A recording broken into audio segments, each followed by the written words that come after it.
ትላንት ምሽት ደግሞ በሺዎች የሚቆጠሩ ኢራናውያን ቴሄራን በሚገኘው አብዮት አደባባይ ላይ ወጥተው መንግስታቸውን የሚያበረታታ ህዝባዊ የድጋፍ ሰልፍ አድርገዋል። በስፍራው የተገኙት አራግቺም እኔ የመጣሁት ከህዝቡ ጥንካሬን ለመውሰድና የህዝባችንን ሞራል ለማሳደግ ነው ብለዋል። በሰልፉ ላይ ፕሬዝዳንት መሱድ ፔዜክሺያንም መገኘታቸው ታይቷል።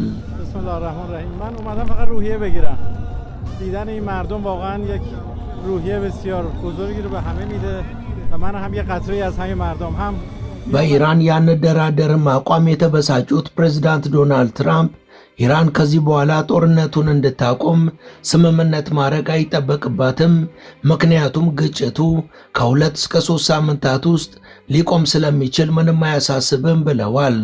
የኢራን የውጭ ጉዳይ ሚኒስቴር አባስ አራግቺ በበኩላቸው ከአልጀዚራ ጋር ባደረጉት ቆይታ ከአሜሪካ ጋር በሚደረጉ ንግግሮች ላይ እምነት እንደሌላቸው ተናግረው ከዋሽንግተን መልእክት ቢደርሳቸውም ምንም አይነት ድርድር እየተካሄደ እንዳልሆነ ተናግረዋል።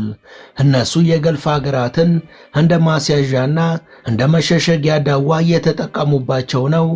አሜሪካ የእነሱን መሬትና ውሃ ተጠቅማ እኛን ስታጠቃ ዝም ማለታቸውን በመቀጠላቸው ካሁኑ የበለጠ ከባድ ዋጋንም ይከፍላሉ ብለዋል።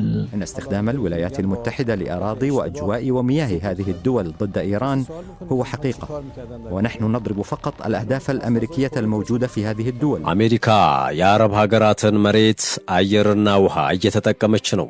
እኛን የምታጠቃን ለዚያም ነው። እስካሁን በሀገራቱ ላይ ያሉ የሷ ይዞታዎችን ብቻ ነጥለን እየመታን ነው። ይህ ነገር በዚሁ ከቀጠለ ግን መውሰድ ያለብንን እርምጃዎች ሁሉ እንወስዳለን።